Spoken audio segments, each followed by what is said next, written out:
उसके बारे में देखते हैं। तो सबसे पहले ये जान लें कि एटमॉस्फेयर क्या है।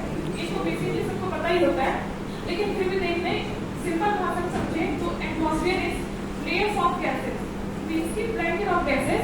ब्लैंकेट जो कह रहे हैं क्योंकि हमको प्रोटेक्ट करता है हार्मफुल रेडिएशन से, जो आउटर स्पेस से रेडिएशन आते हैं या फिर आउटर स्पेस में जो सिलिशियस बॉडी है उनसे हमको प्रोटेक्ट करता है, इसलिए इसको प्रोटेक्टिव लेयर कहते हैं और ये जरूरी है। और जो हमारा प्रेजेंट एटमॉस्फेयर है उसमें बेसिकली 99% हमारे जो गैसेस हैं नाइट्रोजन और ऑक्सीजन, जिसमें 78% नाइट्रोजन है और 21% ऑक्सीजन है। बाकी जो बचा 1% इसमें हमारी अदर गैसेज आती है, जैसे CO2 हो गया, डस्ट हो गया, आर्गन हो गया, एक्सेट्रा। अब ओरिजिन ऑफ एटमॉस्फेयर देखें या फिर ओजोन का देखें, उससे पहले थोड़ा सा ओरिजिन ऑफ अर्थ देख लेते हैं कि हमारी अर्थ कैसे बनी। तो अब जब अर्थ बना तो कोई इसको देखा नहीं था कि कैसे अर्थ बनी है, तो इसके रिगार्डिंग बहुत सी हाइपोथेसिस और बहुत से प्रिंसिपल थ्योरीज दी गई साइंटिस्ट के द्वारा, फिलोसफर के द्वारा, कि हमारी अर्थ एक्चुअल में बनी कैसे। तो सबसे पहले मेरी अर्ली थ्योरी जो कहती है कि जिसमें नेबुलर हाइपोथेसिस है, बाउंड्री थ्योरी, ये सब कहती है कि हमारी अर्थ जो है इंटरस्टेलर डस्ट से बनी, मतलब कि यूनिवर्स में जो हाइड्रोजन हीलियम के डस्ट थे वो ग्रेविटी के इन्फ्लुएंस में आके एक सिलिशियस बॉडी बनाते हैं और हमारे सन का फॉर्मेशन होता है और फिर इसी के बाद हमारे अर्थ का फॉर्मेशन होता है। लेकिन ये टोटली लॉजिकल बेसिस पे था, इसका कोई क्लियर एविडेंस या फिर रियल नहीं लगता था। फिर इसके बाद हमारे कुछ मॉडर्न थ्योरीज भी हैं जो आजकल मोस्ट एक्सेप्टेड है, द बिग बैंग थ्योरी। इसका कहना है कि हमारे एटमॉस्फेयर या फिर हमारे अर्थ का ओरिजिन एक पॉइंट से हुआ, एक स्मॉल डॉट से हुआ जो कि हाईली एनर्जेटिक और बहुत ही डेंसिटी था, उसके ब्लास्ट होने से हमारे यूनिवर्स का फॉर्मेशन हुआ और हमारे सोलर सिस्टम और हेंस अर्थ का फॉर्मेशन हुआ। अब आते हैं कि अर्थ के एटमॉस्फेयर कैसे बनी। तो जब हमारा अर्थ 4.5 बिलियन ईयर्स अगो बना, उस टाइम हमारी धरती बहुत ही गर्म थी क्योंकि वो बहुत मिक्सचर ऑफ गैसेस बनी थी, अपने प्राइमरी फेज में थी और इस वजह से अर्थ पे कोई एटमॉस्फेयर नहीं था। क्योंकि एटमॉस्फेयर होने के लिए मेनली क्या चाहिए, एक ग्रेविटी चाहिए जो कि एटमॉस्फेयर गैसेस को अपने रेंज में रख सके। दूसरी बात उसका टेम्परेचर, उस टाइम टेम्परेचर बहुत ज़्यादा था जिससे जो गैसेज हैं वो स्केप कर जाती थी और इस प्रकार से अर्थ के चारों तरफ कोई एटमॉस्फेयर नहीं था, कोई भी गैसेज नहीं थे। साइंटिस्ट अपने थ्योरीज के माध्यम से मतलब बताते हैं कि एटमॉस्फेयर 3 स्टेजेस में बना है। इसमें से फर्स्ट एटमॉस्फेयर क्या था कि स्टार्टिंग में जब हमारी अर्थ बनी, इसको कहा जाता है कि सर्जरी बनी है, तो इसके एटमॉस्फेयर में जो प्राइमरी पाई जाती थी हाइड्रोजन और हीलियम पाई जाती थी। अब उस टाइम अर्थ बहुत ज़्यादा गर्म थी और हाइड्रोजन हीलियम की हाई डेंसिटी गैसेस हैं जो कि एटमॉस्फेयर के मतलब अर्थ की ग्रेविटी के इन्फ्लुएंस में नहीं है, क्योंकि अर्थ उस टाइम अपने प्राइमोर्डियल फेज में था और उसकी उतनी ग्रेविटी भी नहीं थी कि वो अपने एटम्स को पकड़ के रखे। फिर उसके बाद आता है सेकेंड एटमॉस्फेयर। फर्स्ट में जो हाइड्रोजन हीलियम था वो बताया जैसे हाई डेंसिटी नहीं थी, लो डेंसिटी थी और वो स्केप्ड आउट हो गया, मतलब literally no atmosphere first phase में। फिर सेकेंड एटमॉस्फेयर में क्या कहते हैं कि जो हमारा अर्थ का एटमॉस्फेयर है वो हमारे अर्थ से ही बना। कैसे, जो अर्थ थी उस टाइम एटमॉस्फेयर नहीं था तो सिलिशियस बॉडीज की जो बम्बार्डमेंट होती थी और स्पेस से जो अटैक होते थे, मतलब उस पर बम्बार्डमेंट होती थी, उस वजह से बहुत सारे वॉल्केनोस हमारी पृथ्वी में थे। अब चूंकि अर्थ में बहुत ज़्यादा हीट था और वॉल्केनोस के माध्यम से वो हीट निकलती थी, तो उसमें से जो प्राइमरी गैसेस निकलती थी वो कार्बन डाइऑक्साइड, मीथेन, अमोनिया और वाटर वेपर थे। इसमें से वाटर वेपर मोस्टली परसेंट किया था अराउंड 80% और 10% हमारा CO2 था, बाकी बचे मीथेन एंड अमोनिया।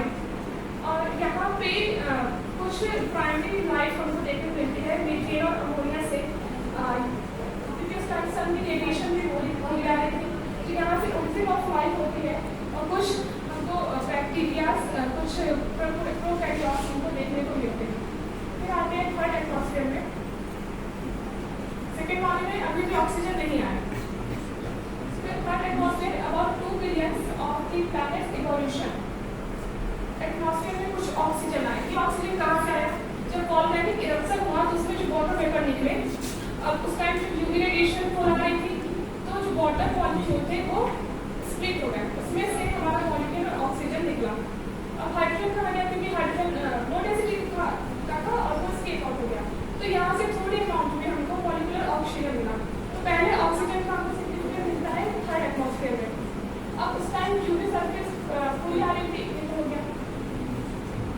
जब थोड़ी बहुत ऑक्सीजन आई तो वहाँ से हमारे फोटोसिंथेटिक बैक्टीरिया इवॉल्व हुए। फोटोसिंथेटिक बैक्टीरिया क्या मतलब ये अपना फोटोसिंथेसिस करेंगे और ये ऑक्सीजन इवॉल्व करेंगे। यहाँ से बैक्टीरिया के माध्यम से और वाटर के स्प्लिटिंग के माध्यम से हमारे एनवायरमेंट में कुछ ऑक्सीजन जो है सिग्निफिकेंटली प्रेजेंट हुआ। Next slide.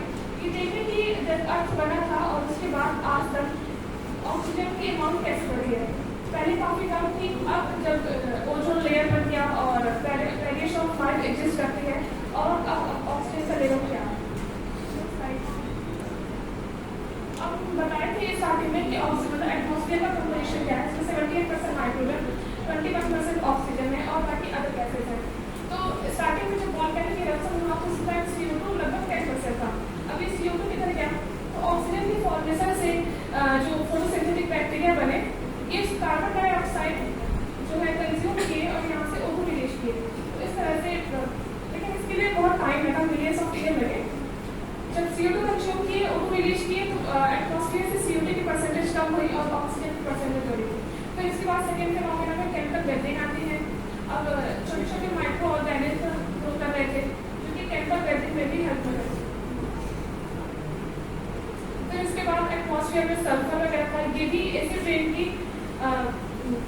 से डिपॉजिट हो गया। जब सेकेंड एटमॉस्फेयर बना था तो उस टाइम वाटर वेपर एग्जिस्टेंस में आया था।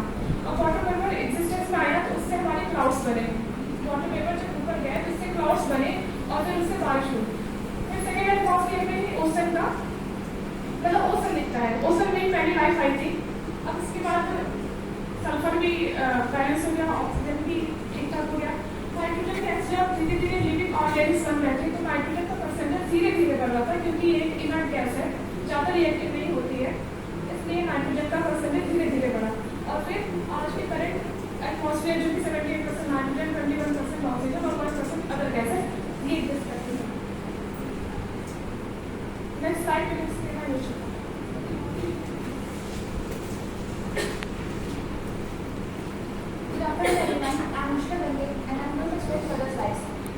हमने देखा कि हमारा जो अर्थ है वो फॉर्म हुआ और उसमें क्या कहते हैं एटमॉस्फेयर बना और वहाँ पे हमारा ओशियंस बना।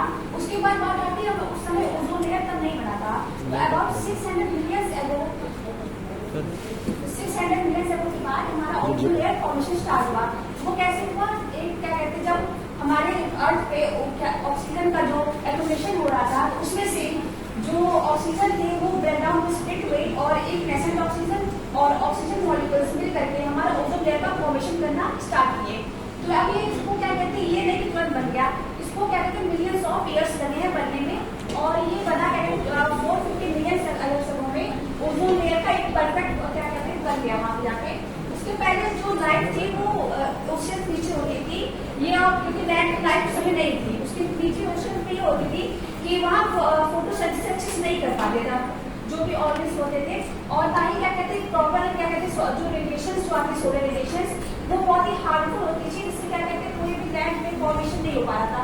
और जब हमारी ओजोन लेयर बनी तो उसके बाद जो हमारे यहाँ अर्थ पे जो लाइट थी वो धीरे धीरे हमारे लैंड में आना स्टार्ट हुई और उससे क्या कहते हैं धीरे धीरे एवोल्यूशन होती होती जो ह्यूमन बींग्स हैं और भी जो ऑर्गन्स हैं वो डेवलप होना स्टार्ट हुए।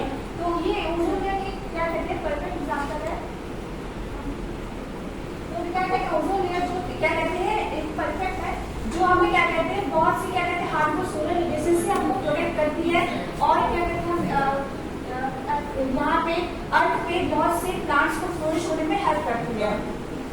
तो ये क्या कहते हैं आप फिगर देख सकते हैं, इसमें जो कॉम्बिनेशन का परसेंट एटमॉस्फेरिक कंपोजिशन है इसमें 78% टाइप नाइट्रोजन है, ऑक्सीजन है 20.9%, अदर गैसेज 1% में आती है, इसमें वाटर वेपर, कार्बन डाइऑक्साइड और गैस एक्सेट्रा जो है वो सब आती है। और एटमॉस्फेयर स्ट्रक्चर, अब बात करते हैं हमारे एटमॉस्फेयर के बारे में। एटमॉस्फेयर की कई लेयर्स होती है, सब जानते हैं, नाम नाम स्टूडेंट है। तो एटमॉस्फेयर में troposphere, stratosphere, mesosphere and thermosphere, उसके बाद आता है हमारा एक्सोस्फियर, ठीक है। इसके बाद इसके नीचे जो हमारी एटमॉस्फेयर लेयर है इसी में क्या कहते हैं हमारी ओजोन लेयर भी फॉर्म होती है। तो ये फिगर आप देखिए, इसमें क्या कहते हैं डिफरेंट टाइप्स ऑफ लेयर्स की बनी पड़ी है, ट्रोपोस्फियर, स्ट्रेटोस्फियर, मेसोस्फियर, थर्मोस्फियर। तो यहाँ पे स्ट्रेटोस्फियर में अबाउट 20 to 30 के बीच में हमारी ओजोन लेयर जो है वो पाई जाती है। इसकी क्या कहते हैं कि थिकनेस 3 mm होती है और 300 डॉप्सन होती है। तो ये क्या कहते हैं, हमें प्रोटेक्ट करती है हमारे सोलर रेडिएशन से, और क्या कहते हैं जो हम हार्मफुल रेज आ रही है सोलर से, तो उससे हमको प्रोटेक्ट करती है। अब यहाँ सब बात करते हैं, तो हमने क्या कहते हैं बिलियंस ऑफ ईयर्स हमारी अर्थ का फॉर्मेशन हुआ, मिलियंस ऑफ ईयर हमारी ओजोन को बनने में लगे, और क्या कहते हैं यहाँ लाइफ स्टेबल होने में बहुत से ईयर्स लगे हैं। तो इसको क्या कहते हैं हम, और एक क्या कहते हैं ह्यूमन बीइंग के इंटरफेरेंस से हमारी अर्थ पे कितना बड़ा इम्पैक्ट पड़ा है। ह्यूमन बीइंग के आने के बाद से कितने पोल्यूशन स्टार्ट हो गए, लाइफ में कितना चेंजेस हो गए, और हमारी ओजोन लेयर को भी हार्मफुल ओजोन लेयर डिप्लीशन होना स्टार्ट हो गया, जिसकी वजह से कई सारी बीमारियों का सामना करना पड़ रहा है, चाहे वो हमारा इन्वायरमेंट हो, चाहे वो ह्यूमन बीइंग हो, चाहे वो कोई भी एनिमल्स हो, चाहे यहाँ अर्थ पे कोई भी लाइफ फॉर्म हो। तो ये सिर्फ क्या कहते हैं ह्यूमन बीइंग के इंटरफेरेंस की वजह से हुआ, जो कि सिर्फ पोल्यूशन कॉज करना जानता है। ठीक, अब ये सब क्या कहते हैं जितनी बिलियंस ऑफ ईयर्स हमारी अर्थ को बनने लगे, ह्यूमन बीइंग ने सब कुछ आकर के बर्बाद कर दिया है। तो ये हम अपनी समझ हम बताना चाहेंगे कि ओजोन लेयर को प्रोटेक्ट करना बहुत ही इंपॉर्टेंट है, और इसको प्रोटेक्ट करने के लिए बहुत बड़ा कदम नहीं उठाना है, सिर्फ छोटे छोटे कदम से हम क्या कहते हैं हम लोग कर सकते हैं। प्राइवेट व्हीकल की जगह हम लोग क्या करें, नॉर्मल व्हीकल जो पब्लिक ट्रांसपोर्ट है उसका यूज कर सकते हैं। अब घर में 4 एसी होने जरूरी नहीं है, एक एसी लगा काम चल सकता है। ऐसे छोटे छोटे कदम लेकर के हम अपने क्या कहते हैं इन्वायरमेंट प्रोटेक्ट करने का काम